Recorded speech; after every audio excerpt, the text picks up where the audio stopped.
In the war in defence of scientific knowledge against creationists, there is hardly any more certain evidence of common ancestry than that from endogenous viruses, ERVs for short.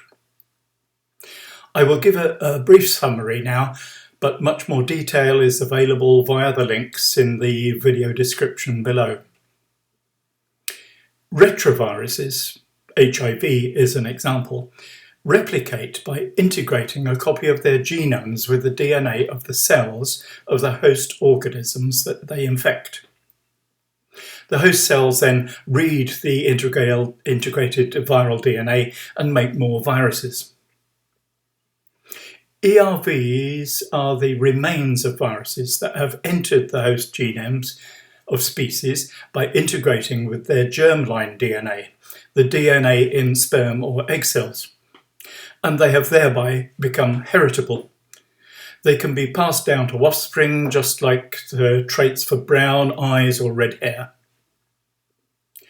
When a retrovirus first enters the DNA of a sperm or egg cell, we call it endogenization, and we call the result an ERV.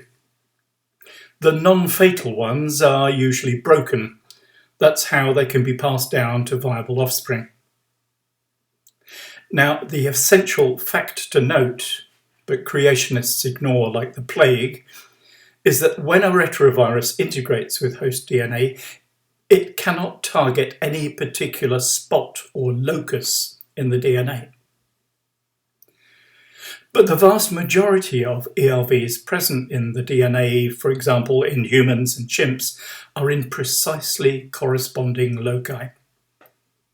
The only viable explanation for them is that they were endogenized in common ancestors.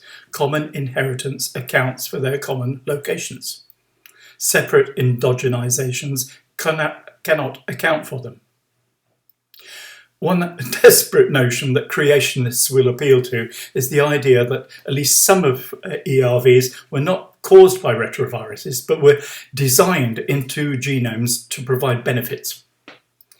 They call them VIGEs, not the virus-induced gene editing of respectable science, but variation-inducing genetic elements.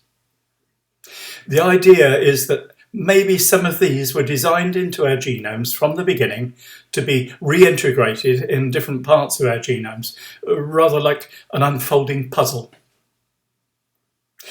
Yes, elements of ERVs do provide benefits, but never a complete, undamaged, functional retrovirus.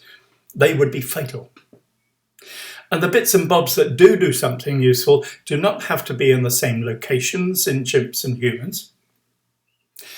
The VIGE idea is a great example of a violation of parsimony. In the words of Sir Isaac Newton, we are to admit no more causes of natural things than such as are both true and sufficient to explain their appearances. Therefore, to the same natural effects, we must, as far as possible, assign the same causes. But besides being unnecessary, VIGEs don't even provide a viable explanation at all.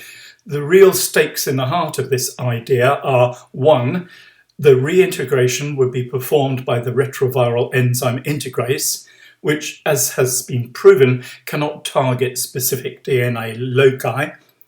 However many ERVs could have been VIGEs, and however many are supposed to be reintegrations, the VIGE idea cannot possibly explain the common locality of the reintegrations in the two species.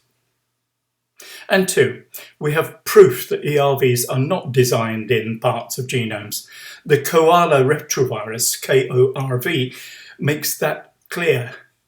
It is a retrovirus currently endogenizing in koalas with no VIGE in sight. Please see the links below for more info.